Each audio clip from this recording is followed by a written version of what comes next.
ایک بار حضرت بہلول رحمت اللہ علیہ کسی نخلستان میں تشریف رکھتے تھے۔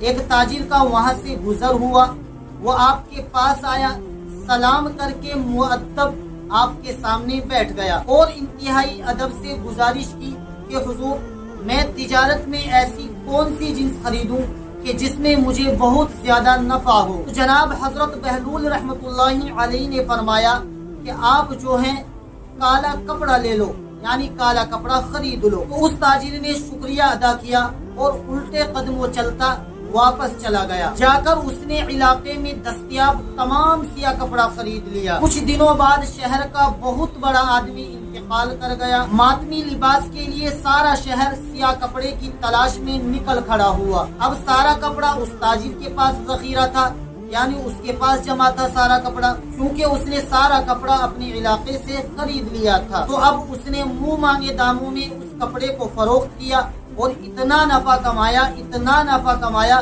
کہ جتنا اس نے پوری زندگی میں نہیں کمایا تھا، اور بہت ہی امیر کبیر ہو گیا، یعنی بہت بڑا بزنس مین بن گیا۔ کچھ عرصے بعد وہ تاجر گھوڑے پر سوار ہو کر کہیں سے گزرا تو جناب حضرت بہلول رحمت اللہ علیہ وہاں بھی تشریف رکھتے تھے۔ تو وہ گھوڑے پر ہی بیٹھا بیٹھا بولا، او دیوانے، اب کی بار میں کیا لوں، یعنی اب کی بار میں کیا خریدوں؟ تو جناب حضرت بہلول رحمت اللہ علیہ نے فرمایا کہ اب کی بار تم جو ہے تربوز لے لو۔ تو وہ بھاگا گیا اور ساری دولت سے پورے ملک سے تمام تربوز خرید لیے۔ پھر اس کے بعد ایک ہی ہفتے میں وہ سارے کے سارے تربوز خراب ہو گئے، یعنی ایک ہی ہفتے میں وہ تمام کے تمام تربوز برباد ہو گئے اور وہ تاجر کوڑی کو محتاج ہو گیا۔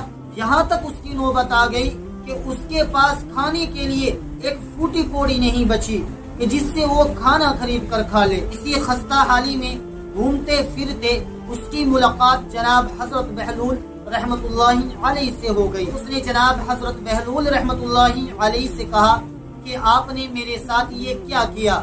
تو جناب حضرت بہلول رحمت اللہ علیہ نے فرمایا کہ میں نے نہیں، بلکہ تیرے لہجے نے، تیرے الفاظ نے یہ سب تیرے ساتھ کیا ہے۔ جب تو نے ادب سے پوچھا تو تو مالا مال ہو گیا، اور جب تو نے گستاخی کی، بے ادبی سے پیش آیا تو تو کنگال ہو گیا۔ اسے کہتے ہیں با ادب با نصیب اور بے ادب بے نصیب۔ تو ہمیں اس واقعے سے ایک سبق ملتا ہے، ایک عبرت ملتی ہے کہ ہمیں اپنے بڑوں کا ادب کرنا چاہیے، ہمیں ان کا احترام کرنا چاہیے، چاہے اس میں ہمارے والدین ہوں، چاہے ہمارے والد کے بڑے بھائی ہوں، چاہے ہمارے والد کے چھوٹے بھائی ہوں یعنی چچا ہوں، چاہے ہمارے ماموں ہوں، چاہے ہمارے بڑے بھائی ہوں، چاہے ہماری بڑی بہن ہو، چاہے ہماری بڑی بھابھی ہو، ہمیں سب کا ادب کرنا چاہیے، تمام رشتوں کا لحاظ اور ان کا ادب کرنا چاہیے، چاہے ہمارے دوست ہوں، چاہے ہمارے استاد محترم ہو، ہمیں ہر ایک رشتے کا لحاظ کرنا چاہیے اور اپنے بڑوں کا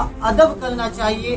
پھر دیکھنا آپ دنیا میں بھی کامیاب ہوں گے اور آخرت میں بھی کامیاب ہوں گے، کیونکہ جس کے اندر ادب نہیں وہ انسان نہیں، انسان ادب سے ہی بنتا ہے، ورنہ تو پھر وہ حیوان ہے۔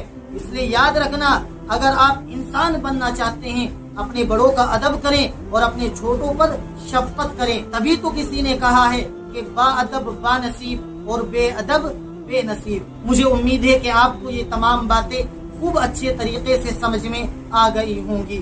اس ویڈیو کو زیادہ سے زیادہ شیئر کیجیے۔ اگر آپ اس طرح کے دلچسپ واقعات سننے کا شوق رکھتے ہیں تو ہمارے چینل کو بھی سبسکرائب کر لیجیے۔